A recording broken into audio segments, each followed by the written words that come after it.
مسلمانان کۆتا ڕۆژەکانی مانگی ڕەمەزانی پیرۆز بەڕێ دەکەن.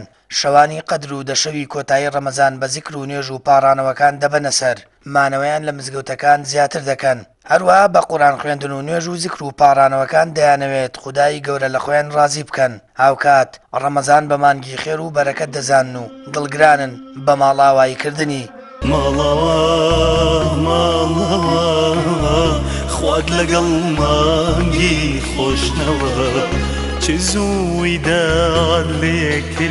يا شهر الخير والبركة والإحسان الوداع.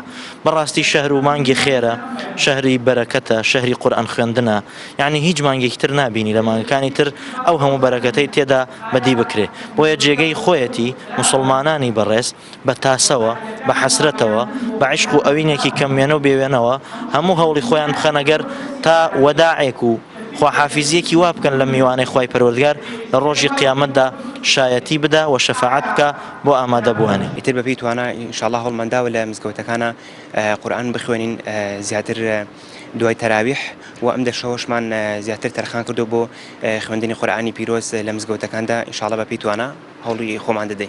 مانگی ڕەمەزان ئەو مانگەیە بە دەواازەی تەوبە و پەشیمانی دادەنرێت و هاوکات مژدەی لێخۆشبوونی خوددا لە بەندەکانی و ڕزگارکردنیان لە ئاگری دۆزەخ لە خۆ دەگرێت. بە تایبەت شەوانی قەدر کە مسلمانان زۆر بە تامەزرۆیەوە خۆیان بۆ زیندووکردنەوەی ئەو شەوانە ئامادە دەکەن و بە گەرم و گوڕێەوە عیبادەتی تێدا ئەنجام دەدەن.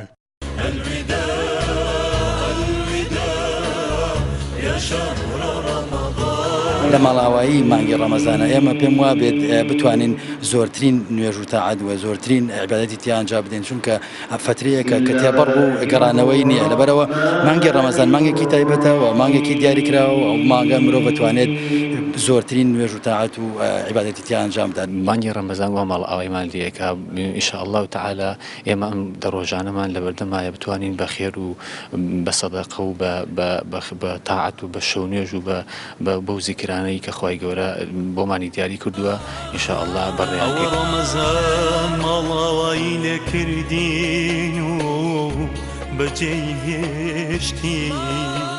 ئافرەتان و خوشکانیش خۆیان بێبەش ناکەن لە خێر و بەرەکەتەکانی شەوانی قەدر و ئەوانیش بە زیکر و تەسبیحاتەکانیان دەشەوی مانگی ڕەمەزان بەرز ڕادەگرن.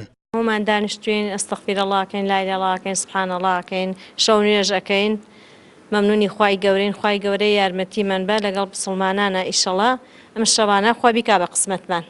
لە گەورەی شەوانی قەدر خوددا وەسفی کردو و زیندووکردنەوە و عیبادەت تێیدا خێری هەزار مانگی هەیە. هاوکات قورئانی پیرۆز کە پەیامی خوددایە بۆ پەیامبەری ئیسلام ڕەوانە کراوە لە یەکێک لە شەوەکانی قەدردا بەزیوە. هەر بۆیە پێغەمبەری ئیسلام فەرموویەتی هەر کەسێک شەوانی قەدر زیندوو بکاتەوە ئەوە خودای گەورە لە هەموو تاوانەکانی خۆش دەبێت.